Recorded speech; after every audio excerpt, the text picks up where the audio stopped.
Tiger Mike Tyson అందులో చూపించలేకపోయాడు, కానీ సంజయ్ దత్ ఇందులో నెక్స్ట్ లెవెల్ చూపించాడు. మెయిన్ హీరో అయితేనే సంజయ్ దత్ లేకపోతే సినిమా లేదు, అలా చూపించాడు. లాస్ట్ టైం చాలా మంది తిట్టారు పూరి జగన్నాథ్ సార్ని, మైక్ టైసన్ ఎలా చూపించారు ఏంటి సార్ అని, కానీ ఇప్పుడు సంజయ్ దత్ని చూపించారు చూడమని చెప్పండి ఇప్పుడు జనాలకి. డిఫరెంట్ పార్ట్ 1కి దీనికి సంబంధం లేదన్న, ఓన్లీ అక్కడ చిప్ అంతే. ఇక్కడ పెడతారు కదా ఆ చిప్ ఒకటే. నెక్స్ట్ లెవెల్ ఉందన్న సినిమా. హైలైట్స్ రామ్ పోతున్నారు acting, Puri Jagannadh sir screenplay అవన్నీ బాగున్నాయన్న.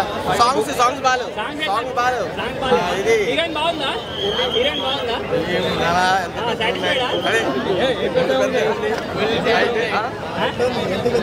పెద్ద ఉన్నాయి, అదే హైట్ రామ్ మీద పెద్దదై ఉన్నది. సాంగ్స్ అంటే 2 సాంగ్స్, ఇది మన పండగ సాంగ్ ఒకటి మంచిగా ఉంది అంతే.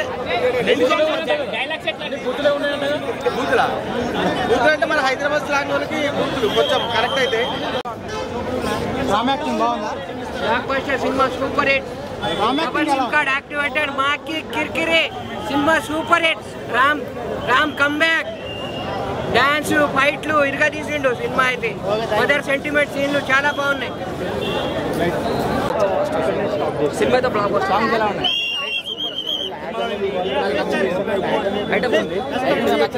ఎంట్రీ సాంగ్ అంటే ఎలా ఉంటుందంటే ఫస్ట్ ఆల్రెడీ సేమ్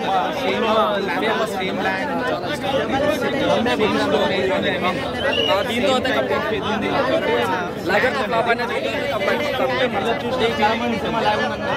అయ్యో నచ్చినోడు చెప్తాడు, నచ్చినోడు ఫ్లాప్ అనే చూసా తెలుస్తాను. 5.5 మ్యూజిక్ కొత్తగా చూపించారు, కానీ మదర్ సెంటిమెంట్ బాగా అంటే మదర్ సన్ సెంటిమెంట్ బాగా మనకి రివీల్ చేశారు. అది మనకి బాగా కనెక్ట్ అవుతుంది. మదర్ సన్ సెంటిమెంట్ బాగా కనెక్ట్ అవుతుంది. మూవీ అయితే మనకి బాగా ఎక్సెప్ట్ అంటే సాంగ్స్ కానీ ఆ స్టైల్ కానీ ఆ మాస్ మొత్తం మనకి పూరి జగన్నాథ్ డైరెక్ట్ మనకి మంచి హైలైట్ కనిపిస్తుంది. స్టోరీ పరంగా చూసుకుంటే మనకి కొంచెం అంటే అంత కొత్తగా అనిపించింది, కానీ అంటే మా ఇస్మార్ట్ సైకిల్ మళ్ళీ రివీల్ అయినట్టు అనిపిస్తుంది. కానీ మూవీ అయితే చూసుకుంటే ఓవరాల్గా యాక్టివేటెడ్ అయినట్టు మనకి లాస్ట్లో ఒక ట్విస్ట్ ఇస్తారు. ఆ ట్విస్ట్ మాత్రం హైలైట్ అవుతుంది. వాళ్ళ క్యారెక్టర్ సీన్స్ అయితే బాగా హైలైట్ చూపించారు. సీన్స్ అయితే మనకి దాంట్లో హైలైట్ ఏంటంటే ఆలీ గారు మనకి బాగా కంబ్యాక్ కామెడీ కనిపించింది. ఆలీ గారు కంబ్యాక్ కామెడీ అది థియేటర్లో మొత్తం అందరూ ఆ కామెడీ చూసి బాగా హైలైట్ అంటే చాలా ఆలీ గారు కంబ్యాక్ కామెడీ మనకి చాలా అంటే బాగా ఫీల్ అనేది అనిపించింది. కామెడీ బాగా 10 నిమిషాలకు సాంగ్ అదో లాగ్ యాక్టర్ లాగ్ 5-6 సాంగ్లు ఉన్నాయి అనవసరంగా, అన్నీ అనవసరం. 2-3 ఐటమ్ సాంగ్లు ఉన్నాయి. మంచి సెంటిమెంట్ వెళ్తుంది, లవ్ సెంటిమెంట్ వెళ్తుంది అనేసరికి ఓ ఐటమ్స్ అదే టైగర్ డబల్ ఇస్మార్ట్ తీసి డబల్ ఫ్లాప్ కొట్టాడు. డబల్ ఇస్మార్ట్ కాదు, డబల్ ఫ్లాప్. టైగర్ లాగా ఒక రాడి సినిమా. టైగర్ పొగడచ్చు నాకైతే ఆ ఫస్ట్ హాఫ్ లో వచ్చేది అనిపించింది. పాప్కార్న్ వేస్ట్ అవుతాయని చెప్పేసి పూరి జగన్నాథ్ గారి పని అయిపోయింది అనుకోవచ్చా? పూరి జగన్నాథ్ అంటే నాకైతే ఇంటెన్సిటీ కనిపించలేదు. డైలాగులు లేవు, ఒక పంచ్ ఆ ఇంటెన్సిటీ అన్నది పూరి జగన్నాథ్ ఈ సినిమాలో నాకు కనిపించలేదు. పూరి జగన్నాథ్ నాకు నచ్చలేదు. ఒక్కొక్కరికి గడ్డపారం సినిమా అయితే బాగుంది. సాంగ్స్ అయితే ఫస్ట్ 1000% ఫస్ట్. సాంగ్స్ ప్లేస్లో మాలాంటి వాళ్ళకి కంటెంట్ ఇచ్చిన ఏమైనా వాడతాం, మేము మంచిగా రాస్తాం. బట్ సినిమా పరంగా అయితే స్టోరీ కానీ, స్క్రీన్ ప్లే కానీ, యాక్టింగ్ కానీ, ఫైట్స్ కానీ క్రేజీ. హీరోయిన్ అయితే డిజాస్టర్, ఎందుకు పెట్టదో తెలియదు, ఆని కూడా ఎందుకు వస్తుందో తెలియదు. సినిమా మాత్రం చూడొచ్చు, 2 times చూడొచ్చు. మెయిన్ థింగ్ ఏంటంటే సంజయ్ దత్ అయితే అసలు వేరే లేవు. సంజయ్ దత్ యాక్టింగ్ కానీ, సంజయ్ దత్ వల్ల రామ్కి అందం వచ్చింది. నిజంగా సంజయ్ దత్ అసలు వేరే క్రేజీ. అసలు ఆయన చెప్పాలంటే ఆ ఏజ్లో ఆయన ఇంకొక 10 సంవత్సరాలు అయినా అసలు తగ్గడు సంజయ్ దత్. గడ్డపారం. మూవీలో హైలైట్స్ ఏంటంటే రామ్ బాడీ ఇంకోటి తెలంగాణ బోర్ అంటే కొన్ని మనకి 2-3 సీన్లు అనిపించినా కూడా మనకి అలీగారు అయితే ఇప్పుడు మనం ఇన్వెస్టిగేషన్ ఏదైతే మనకు యాక్షన్ సీక్వెన్స్ అవన్నీ జరుగుతుంటాయో మధ్యలో అలీగారు కొంచెం డిస్టర్బెన్స్ అయినట్టు అనిపించింది. కాకపోతే నవ్వుపించినారు అలీగారు ట్రాక్స్ మాత్రం కొంచెం నవ్వొచ్చినాయి. కాకపోతే ఇప్పుడు మనం ఒక క్రైమ్ జానర్ ఫిలిమ్స్ అయినా ఏదైనా మధ్యలో ఏదైనా కామెడీ వస్తే కొంచెం డిస్టర్బ్ అవుతాము.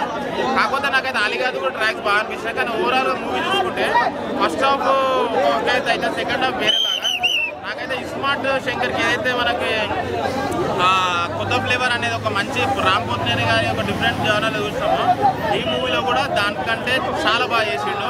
ఇంకా మెచ్యూరిటీ లెవెల్స్ పెరిగినాయి. కంపల్సరీ థియేటర్కి వచ్చి వాచ్ చేయండి. అసలు మీరు పూరి జగన్నాథ్ గారి ఎంటర్టైన్మెంట్ మిస్ కావాలి. నీ అమ్మరే నాకు చెప్పకుండా నా చుట్టూ కెమెరాలు పెడతారా భయ్. డబుల్ స్మార్ట్ శంకర్ అమ్మో గల్లీ పోరాడంట చార్మినార్ గల్లీలో పెరిగిందంట. నీ అమ్మ అంటుంటే నాకు ఇక్కడ వణుకు పుట్టింది కాక. చూసిన ఆ డైలాగులు గుర్తు పెట్టుకొని మరి నేనే చెప్తున్నానంటే నాలాంటి బుడ్డగాడ చెప్తుంటే పోరగాళ్ళకి ఎట్లుండాలి, ఏ రేంజ్లో కిక్కు ఉండాలి. రచ్చ చేసిండు భయ్యా. హీరోయిన్ చూసి సినిమా కిక్కు ఉండదేమో అనుకున్నా. అమ్మ తల్లి ఐఎమ్ సారీ, నువ్వు కూడా రచ్చ చేసినావు. నీ పాత్ర కొంచెమైనా కానీ కిర్రాగా అనిపిస్తుంది, ఫైటింగ్లో కూడా బాగా చేస్తుంది. రొమాంటిక్ యాంగిల్ కావాలనుకున్న వాళ్ళకు కావ్య తాపరని చూద్దానికి రండి. లేదు పోరగాళ్ళు మాసు డైలాగులు కొట్టాలి, గల్లీ డైలాగులు కొట్టాలి, తోపుని అనిపించుకోవాలనుకుంటే డబుల్ స్మార్ట్ కోసం ర్యాపోను చూడండి. రాక్ స్టార్ గారు రచ్చ చేసుడు. పూరి జగన్నాథ్ గారు మసాలా పూరీలు తయారు చేస్తున్నాడు. అందుకనే కొంచెం లేట్ అవుతుంది. లైగర్తో సినిమా చూసి మీరందరూ లైగర్ అయ్యే కదా, మళ్ళీ గట్లనే ఉంటుందేమో, లైగర్ దెబ్బ దీని మీద పడుతుందేమో. అరే లఫూట్ నా కొడుకల్లారా సినిమా చూడుర్రీ బై. ట్రోలర్స్ నా కొడుకులారా సినిమా చూడుర్రా బై. డబుల్ స్మార్ట్ మళ్ళీ పార్ట్ 3 కూడా పోయే ప్లానింగ్ ఉన్నది. అంత బాగున్నది. ఈసారి లేడీ విలన్ పెట్టు ఇంటర్నేషనల్ లెవెల్గా, లేకపోతే మన కరాటే కళ్యాణి ఆంటీని పెట్టు, కిర్రాకి చేస్తుంది ఆమె. మొన్న లారీ సినిమా వచ్చిన గల్లా పెడితే బాగుండి అనిపించింది, అలా పెట్టలేదు. కరాటే కళ్యాణి లేడీ విలన్గా పెట్టు, ఆమెకు తోడుగా మగబ్బాయిని పెట్టు. ప్రతి సినిమాలో నువ్వు లేడీని పెడుతూ వచ్చినావు, సన్నగా పొడిగా హ్యాండ్సమ్గా విలన్ సైడ్. అటువంటి పోరికి ఇల్లు కూడా ఉంది రాబాయి, మస్తు ఉంటుంది సినిమా. బీజం హైలైట్, క్లైమాక్స్ హైలైట్. శివలింగాన్ని చూపిస్తే ఒక ఊపు వస్తుంది భక్తితో. త్రిశూలం పెట్టి మూడో కన్ను తెరవాల్సిన పని లేదు. మనకు ఆడ ఉంటే దేవుని కాడ పెట్టుకుంటాం కదా, త్రిశూలాలు తీసుకొచ్చి పోడిస్తే కడుపులోకి వెళ్ళి బయటికి వెళ్ళాలి భయ్య. ఇంకొక డైలాగ్ ఉంది భయ్య, అదేందో బాంబు తీసుకొచ్చి కింద పెట్టి పిన్ను బీక్తాడంట. మీరు కనుక గిట్లనే అన్ని ట్రోలింగ్ చేసుకుంటే కూర్చునుకో, నేను కూడా ఉల్లిగడ్డ బాంబు పెట్టి మీ వీడియో కెమెరాల కింద పెడతా, పిన్ను బీక్తా, పొట్టి తీస్తా, కెమెరాలన్నీ గాల్లో లేచిపోతాయి. మస్తు డైలాగులు ఉన్నాయి, కిర్రాకంటే కిర్రాకు. డైలాగ్స్ బాగున్నాయి, బీజం బాగుంది, ర్యాప్ పాత్ర బాగుంది, అలాగే సంజయ్ దత్ గారి పాత్ర బాగుంది. మదర్ సెంటిమెంట్ ఉంది భయ్య. లిప్ లాగులు చూసినోడు అరే అట్లనే మదర్ సెంటిమెంట్ చూసి గుండె టచ్ చేస్తుంది. ఇద్దరు మదర్లు రచ్చ అనమాట. క్లైమాక్స్ ఎర్రగా తీసుడు సూపర్గా ఉంది. మూవీ ప్రతి ఒక్కరు చూడాలని కొట్టుకుంటున్నా. నిన్న బచ్చను, ఈరోజు స్మార్ట్ శంకర్ డబుల్ స్మార్ట్. అవు హార్డ్ డిస్క్ పెట్టినాడా కాక, హార్డ్ డిస్క్లు వద్దు చాలు. ఇంకా ఈ సినిమాతోటి కిర్రాక అయింది, రచ్చ అయింది. నెక్స్ట్ SSDలు పెట్టు, NVMEలు పెట్టు, M.2లు పెట్టు, అవి ఇంకా స్పీడ్ ఉంటాయి. రచ్చ చేయొచ్చు. ఇంటర్నేషనల్ లెవెల్గా ప్లాన్ చేసుకో స్మార్ట్ శంకర్ని. పార్ట్ 3 లాగా హీరోయిన్ మాత్రం మార్చు, చార్మి కౌర్ని మాత్రం మర్చిపోకు. ఎంటా పెట్టుకో, పూరి మంచిది, మస్తు చేస్తుంది ప్రొడ్యూసర్గా. ఆమె దగ్గర ఎన్ని డబ్బులు నాకు తెలియదు, నువ్వు ఆమెను లాస్ చేస్తున్నావు, ఆమె నీకు లాభం చేస్తుంది తెలియదు. కానీ కలిసి ఉండాలి, ఎవరేమన్నా పట్టించుకోవద్దు, ట్రోలర్లు ఏమన్నా పట్టించుకోవద్దు. చార్మిని దగ్గర పెట్టేసుకోండి, ముగ్గురు కలిసి మళ్ళీ పార్ట్ 3 తీయాలని కోరుకుంటా. మదర్ సెంటిమెంట్ ఖచ్చితంగా ఉండాలి. ఎందుకంటే నువ్వు లిప్ లాక్ పెడుతున్నావు కాబట్టి ఆ భావం నుంచి అమ్మ దగ్గరికి వెళ్ళాలి. అమ్మ మనసును గుర్తుంచుకోవాలంటే ఖచ్చితంగా మదర్ సెంటిమెంట్ పెట్టు. క్లైమాక్స్లో దేవుడు కూడా కనపడాలి, సుక్కలు చూపిస్తే దేవుడు కనపడతారు అంటారు, అది కూడా పెట్టు. సూపర్ మూవీ భయ్యా. డబుల్ స్మార్ట్ ఖతర్నాక్ అనిపిస్తుంది. ర్యాపో ఎర్రగా తీసాడు. 1 man ఆర్మీ డైరెక్ట్. బీజం వెళ్ళడన్నా, బీజం కూడా సూపర్గా ఉంది. పాటలు సినిమా చూస్తున్నాం సేపు ఊపు వస్తుంది, బయటకు వచ్చినాక మర్చిపోతాం. మనకు అవసరం లేదు, సినిమా చూసినప్పుడు ఎంజాయ్ చేసినామా లేదా అంతే. కిర్రాక్ movie, double smart. Thank you.